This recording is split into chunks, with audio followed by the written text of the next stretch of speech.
There's no reason why that couldn't be your story. You don't have an expiration date. Ooh, I love that. The actual pages. Like, that's all that matters at the end of the day. This is the Authors and Agents podcast. Kristen, thank you so much for joining me today. I'm super excited to chat with you, to hear more about you and your publishing journey. Let's start off by having you tell me about your newest release that's coming up here, Heartless Hunter. Sure. Well, thanks for having me. I am delighted to be here.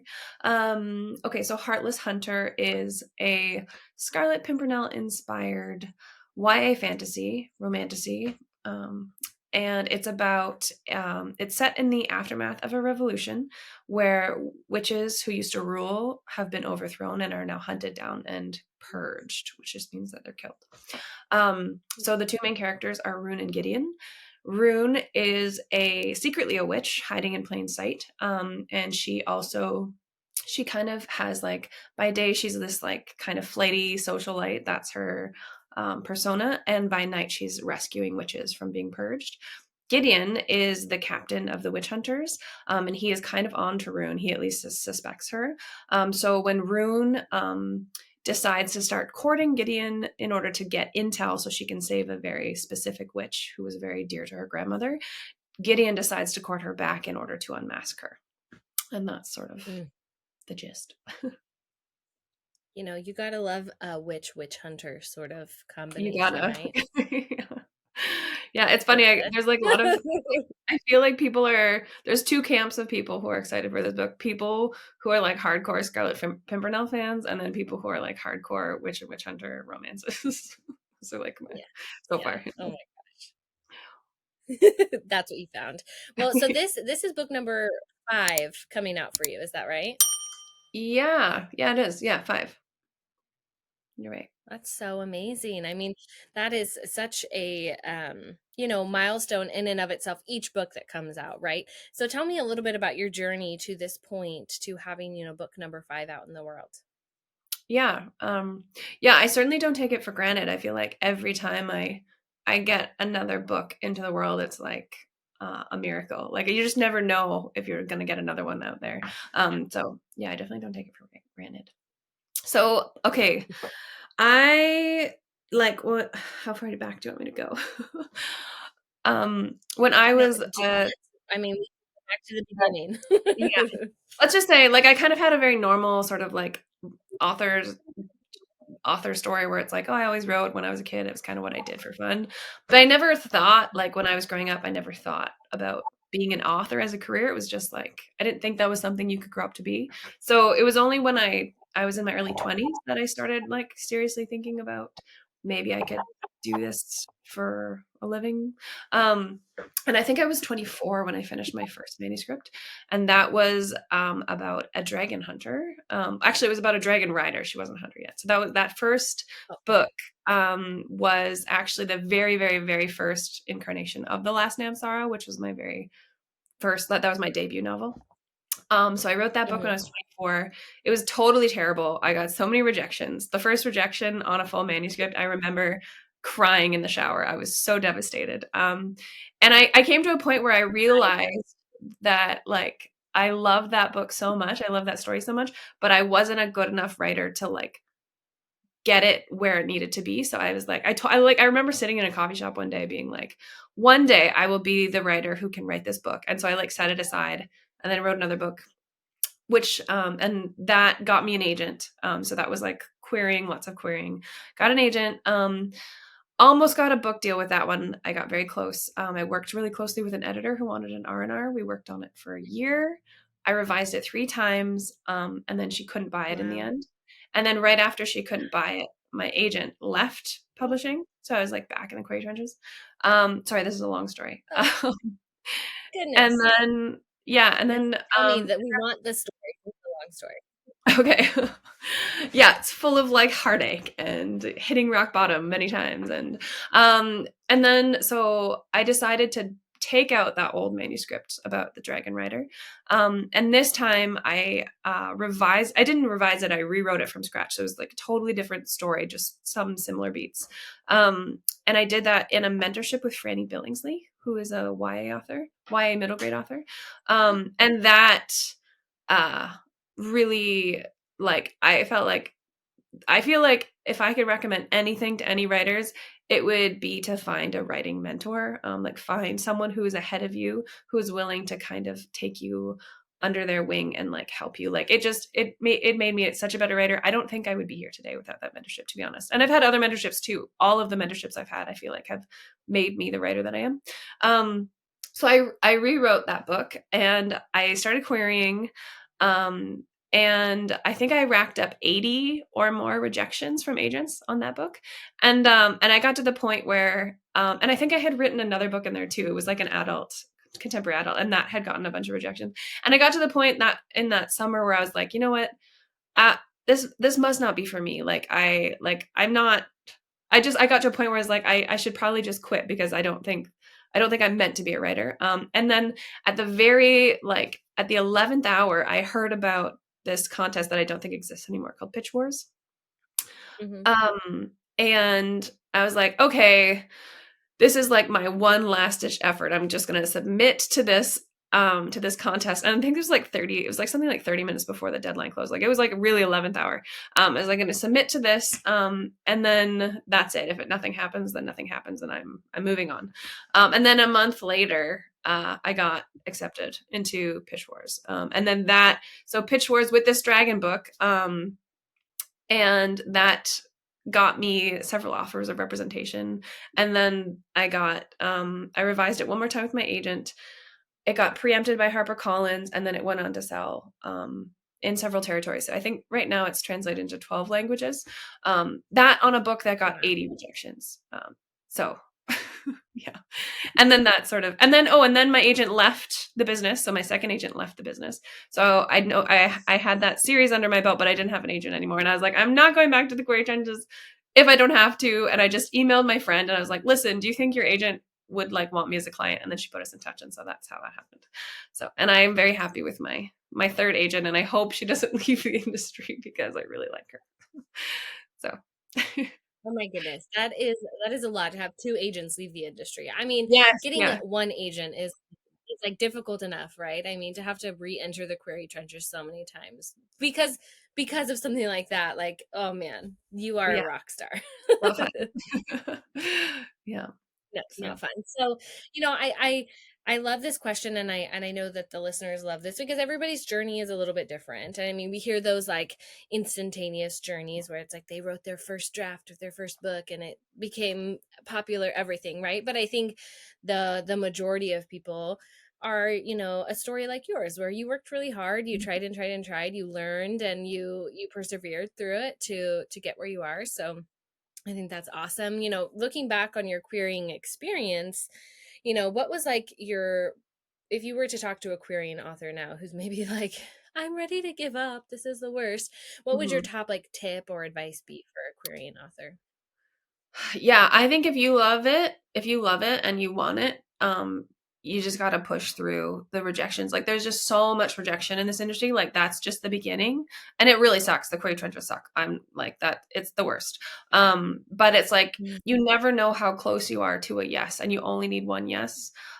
So just, if you love it, if it's like making you miserable, then okay, maybe you need to give up. But if you love it, don't give up. That's like the difference between people who are authors and people who aren't authors. It's like literally just they didn't give up. They just got beat down, and they kept getting back up again. Yeah, I think that's true. I mean, I think there's a lot of perseverance in it, and I think too, there can be a certain point where maybe it's okay to take a break from it, sure. or to take the email app off your phone so you're not constantly seeing it, knowing with the fact that you'll go back to the process. But I think too it's understanding like at a certain point, sometimes when you've queried enough or queried something so much, you have to say like, okay, I need to try again or something new, Totally. And that can be hard too, of like, oh, I gotta shelve this project. Yeah. Yeah, and I've rewritten. So the last Namsara was. Oh, go ahead. You're gonna say something? No, you go. Oh, okay. The last Namsara I set aside, and I rewrote.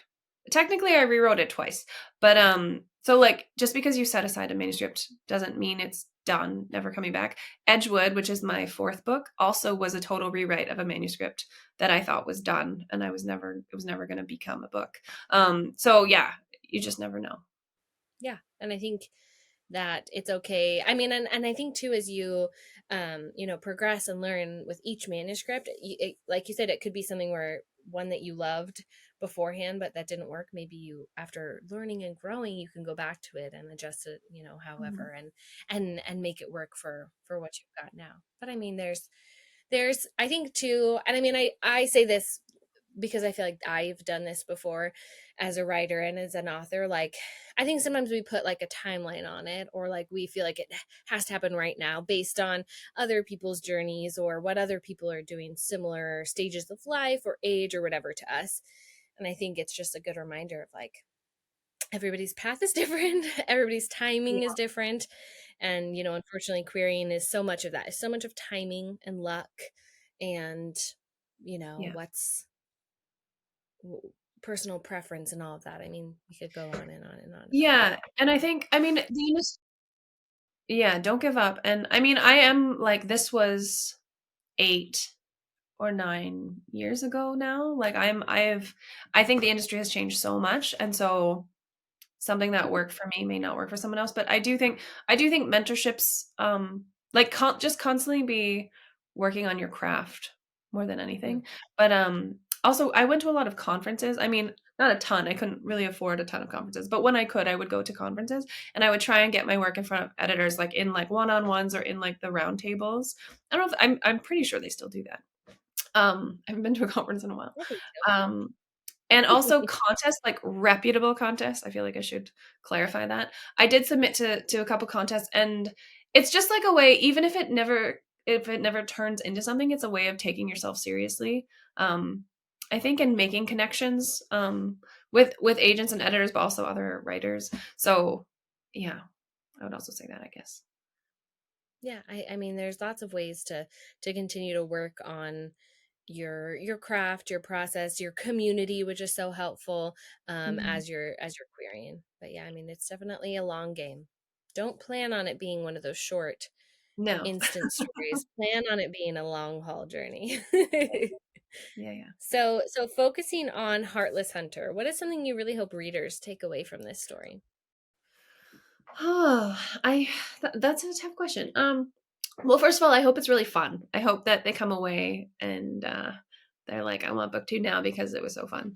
But I think one of the things I tried hard to do was like make it everything in this book and every character in this book is like morally gray, and nobody is totally good and nobody's totally bad, and people ultimately are trying to survive and trying to help the people they love survive.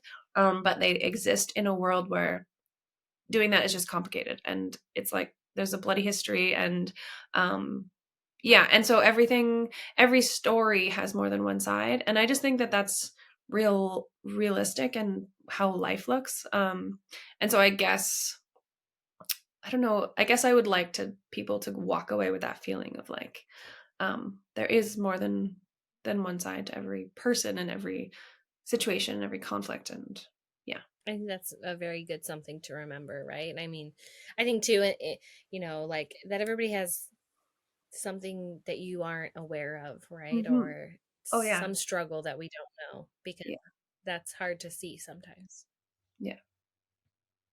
Yeah, that's like, So yeah, everybody has that. My next question, I'd love to know who some of your favorite authors are and why you love them. Yeah. So probably my favorite author is Patricia McKillip, who she's kind of an older author, so I always get like maybe like 1 or 2 people in a crowd who like know who she is and know the book that I'm going to talk about. But my favorite book by her, and my favorite book in general, is called The Forgotten Beasts of Eld. I think it came out in 1975, so it's pretty old. And I just feel like that book, I have reread that book so many times in my life, and every time I read it, it's like I'm reading a different book, or it's like I'm like a different person when I'm reading it, and so I see it in a different way, and I feel like that is like a magical thing that I don't encounter in many books, where it kind of journeys with me. And okay, so my first one is Patricia McKillop. Second one would be I might pronounce her name wrong. I don't actually know how to pronounce it. Martine Levitt, I think is how you pronounce it, but I'm not totally sure, so I'm sorry. And she just writes every book she writes. She's pretty unknown. She's American Canadian author. And every book she writes, I just find I just love and I find so moving.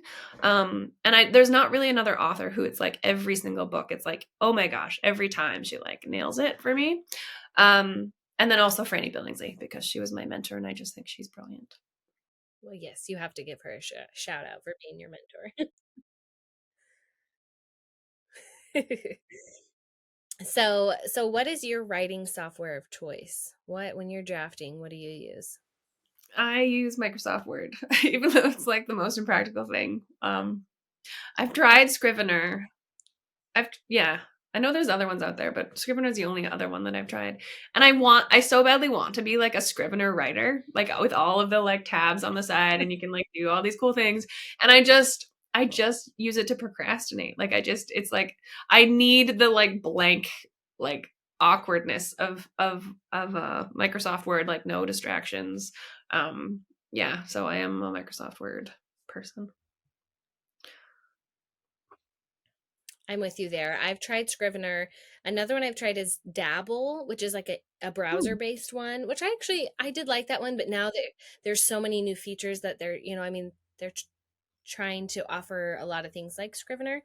Okay. But I'm Google Docs all the way, or Microsoft Word once I get to a certain point, because I mean, I like it too. It's just simple. I can just focus on writing.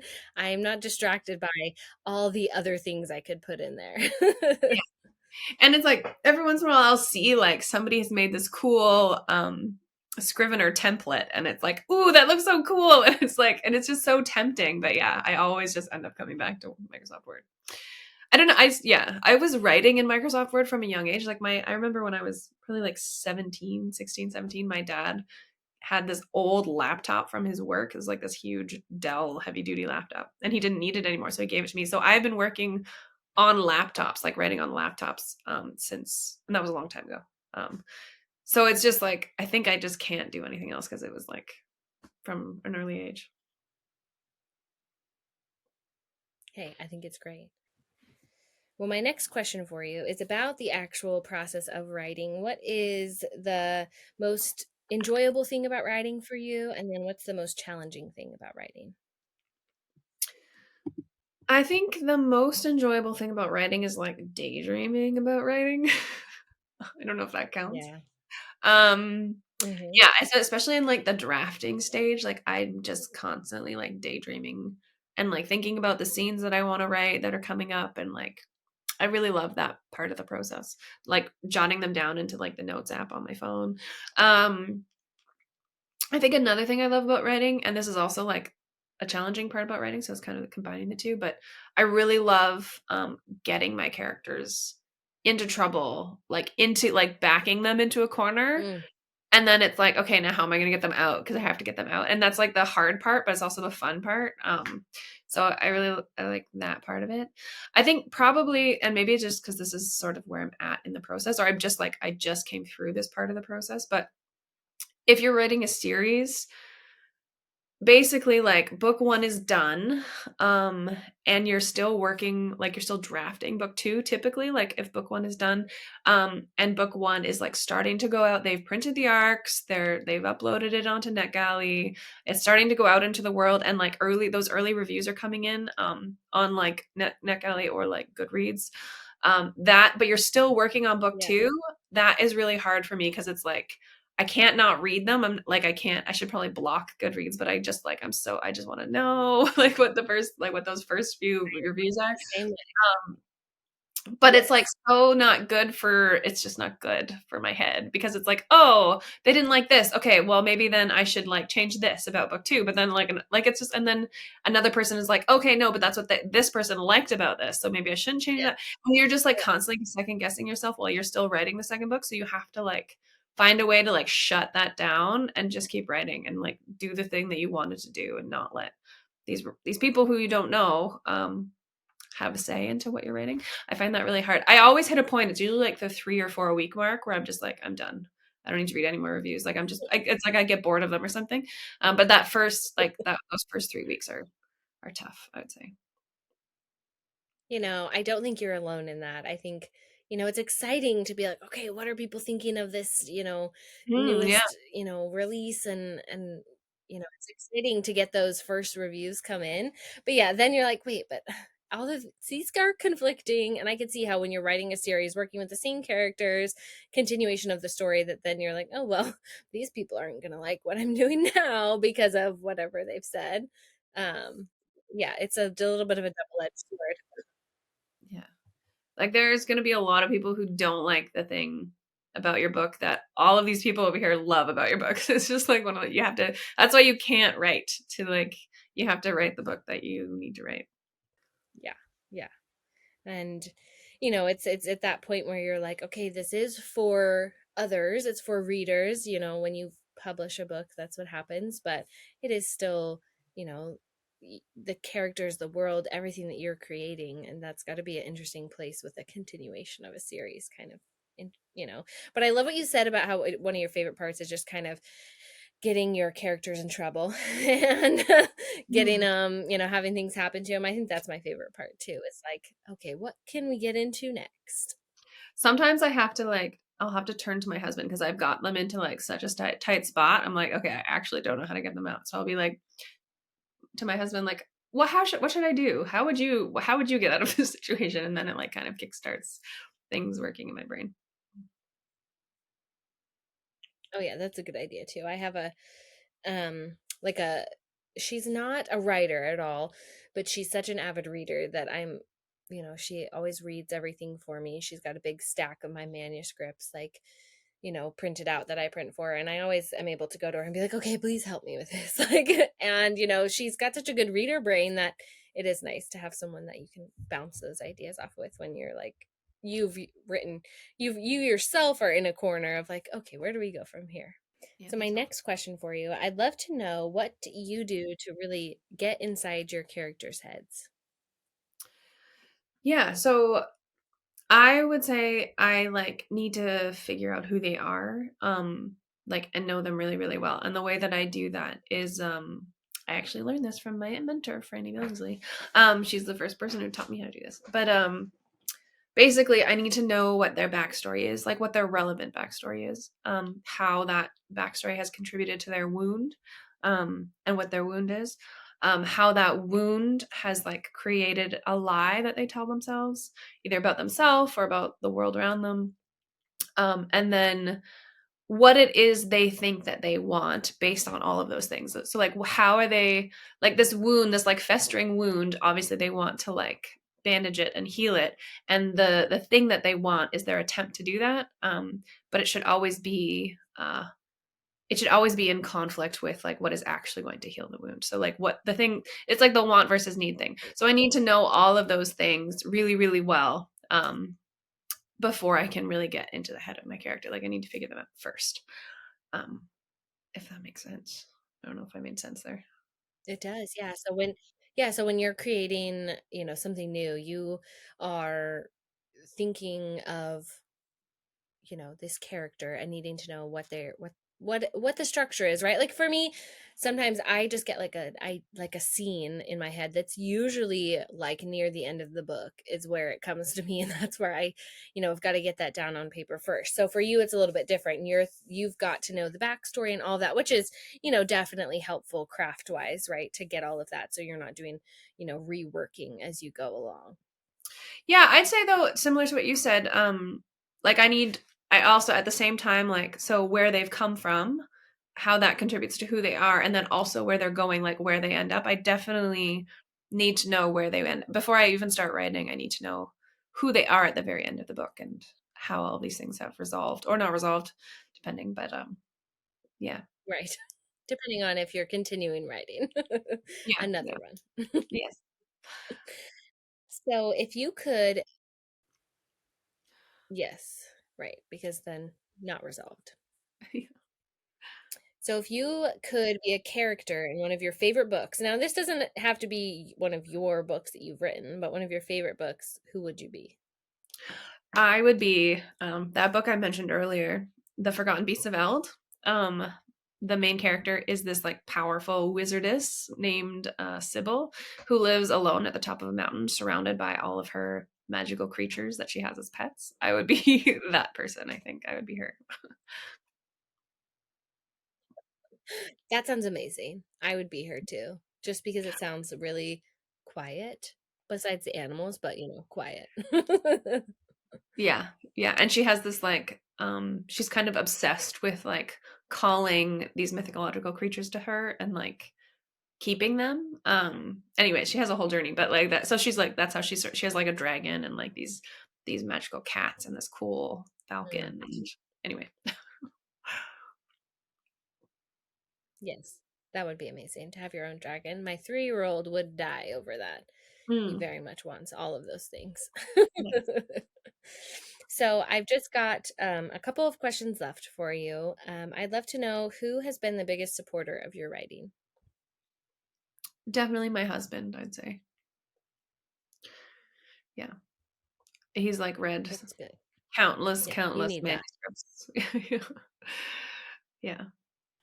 That's wonderful. My husband is not a reader, and so I have given him countless manuscripts, and he has just he's just more of a visual person. So reading is more of he has to put a lot more effort into it. But you know what? He's still very supportive of the act of writing and all of that Oh without yeah. reading it. Yeah. Oh yeah, like you can be supportive in all sorts of ways. Yeah. That's nice. And like cuz some people Yeah, don't have that, right? cool. There's a lot of writers who do not have a significant other that's really supports them. And so it's such a gift. Um It's definitely a gift because it does require so much time and so much effort. And you yeah. know there are times though where I'm sitting writing, and I can tell he's like, please pay attention to me. Look away from your computer or your editing or whatever, That's and which cute. makes me laugh. My husband doesn't really care about that. My Oh, that's good.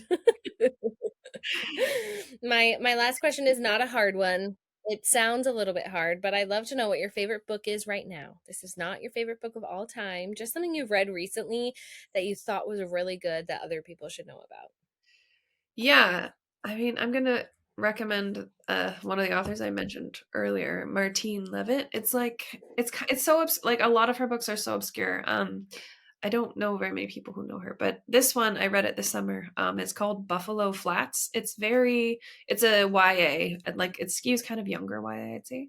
And it's very short. Most of her books are very Mhm. short, and it's set in the Northwest Territories, which is like way up north in Canada, in the 1800s.